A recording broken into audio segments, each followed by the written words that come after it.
men and the women playing together.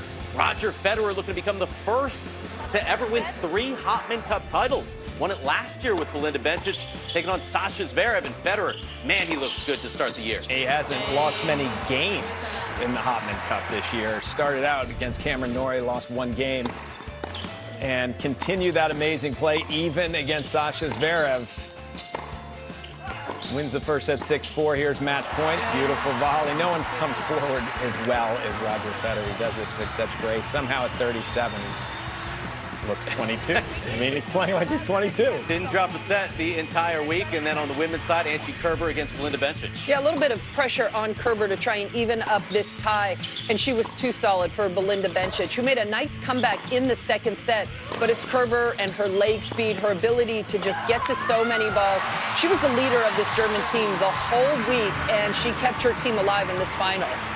So she wins over Bencic, and this is what made the Hopman Cup so special, the mixed doubles. Federer and Bencic against Kerber and Zverev. This one would start really well for the Swiss team.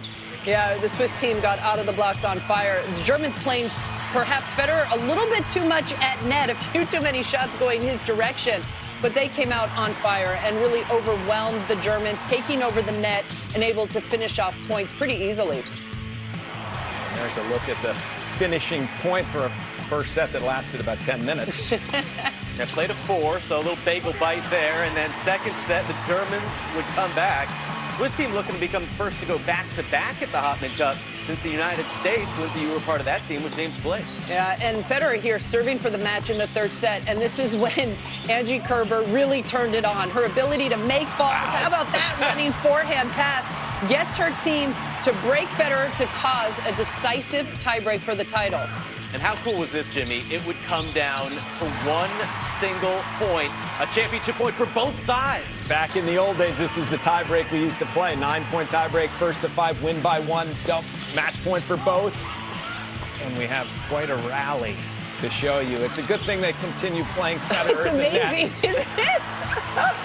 But now they start figuring out maybe I should go to Bencic, but she was up to the task, as you see. She was solid there, exactly. She did give Roger a little bit of grief afterwards, saying it's tough to concentrate playing with Roger. He talks so much. The words of wisdom, I would say, from the 20-time major champion. And there they are, back-to-back champs at the Hopman Cup. Roger Federer, Belinda Bencic as the Swiss hold the title. But what a year at the Hopman Cup it was. We got to see Serena play Roger for the first time ever. Incredible champions. And, Lindsay, this is probably going away. It's not going to happen next year. Yeah, it doesn't seem like it's going to be on the calendar again with the new ATP Cup coming into Australia next year, the men's team event. And it's really a shame. The Hopman Cup has such a long history. But you could see if the players buy in, yes, it's an exhibition, there's no ranking points, but when the players are that invested and it means that much to them, and you have over 14,000 fans on the edge of their seat playing mixed doubles, it's one of the few events that you really see that the men and women are teams and interacting. And Federer is one of those players who's completely bought in. This event was such a huge success. Real shame to think that it's not going to be around anymore. It is sad. It's been getting better and better. It's almost the best year that it's ever had in its probable final year. So that's a little bit difficult for everyone to deal with. But the ATP Tour Cup is going to be great as well. Is there any way we can save this?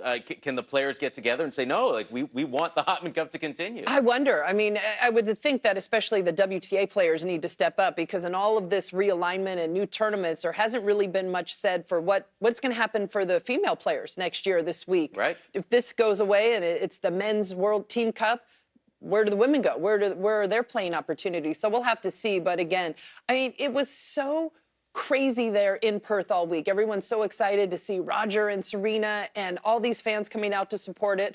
I'd love to see it live on somewhere. The reason the players look so invested is because the crowd is so invested when they go play, and that's what you see. As you said, no ranking points, none of those things seem to matter when there's that many people watching and cheering. The sold-out stadium, 14,000 plus, to see these incredible athletes go at it. And when the best of all time on both the men's and women's side play, hey, I mean, that says something for the Hopman Cup.